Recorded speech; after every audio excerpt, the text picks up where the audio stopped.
Hello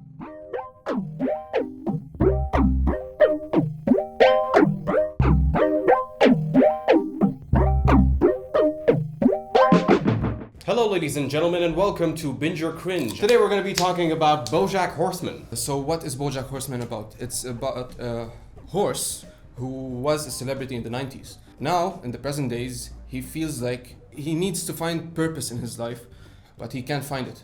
And every season there's like a theme for the season where he tries to find the meaning in his life, and he always ends up screwing everything up. And let's start with the voice acting. That's one of the most important things I focus on in an animated series. The voice acting is just amazing. It's amazing. Each person has his own backstory just from the way he speaks, from their tone of voice, their dialect. Even Aaron Paul talking as though he were Todd. You'd listen, you'd know that this is the guy who played Jesse, but it doesn't sound like Jesse. Mr. Peanut Butter, what if we get lights? That sounds like an amazing idea, but what would we need lights for? Well, if it isn't my favorite long-haired buddy, Geddy! Hey! Hooray! Now that we're talking about the voice acting, I like the tongue twisters of Princess Carolyn has amazing tongue twisters. Let's talk about the animation style. It's not a traditional kind of animation, but the whole series focuses on humans and animals living with each other, and they acknowledge each other's existence, and they acknowledge that they're different species, but the animals are anthropomorphic. So they have fingers, they have toes, they stand up straight, and they walk, and they have jobs. And I like when they put in the background like the animals doing stuff that are only specified for this animal. Like you see an octopus smoking 8 cigars.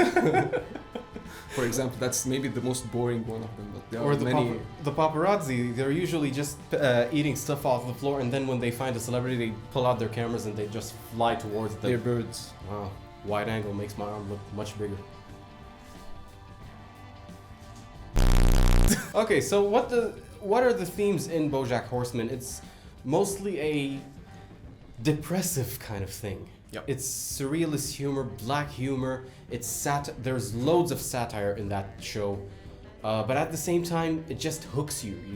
You're hooked, and you can't stop watching. And suddenly, even though you've never been in any of these situations, whether it's alcoholism or maybe you have been, or even maybe being a celebrity. Yeah, even if you were never a celebrity, I could feel it. I could feel with Can Bojack. relate with him. They worked greatly on making the spectator empathize with the characters. Whether it's Bojack, Princess Carolyn, Todd, even Mr. Peanut Butter, even him, the happy-go-lucky dog. He has this episode where, no spoilers, he gets depressed for a specific reason, and you can empathize with him. You're like, no, this guy who has the most punchable face in the world, I feel for him. Even Bojack, he's like the biggest asshole ever. He's like a bad guy. When you see the stuff he does, he's a dick. He's an asshole. But in the end, you can sympathize with him because you know why he's doing this stuff, and you know that he's trying to change, but he can't. Exactly. Just can't. One of the best episodes I liked was when he had to go underwater for an Oscar signing in the sea. Yeah, it's an amazing episode. What they did with this episode is they worked on a specific kind of sound design where you just feel like you're underwater and there's no dialogue in the entire episode, which is amazing. They worked immensely on the sound, and they worked immensely on getting the message across without a single word of dialogue. Even cinematically, if you think about it, the framing, the lighting, the way it was done, it's very cinematic. It's not like a traditional cartoon that you'd watch. Yeah, but the animation is not wow. That's what I liked about it. It's not something you have to focus on. It's just there.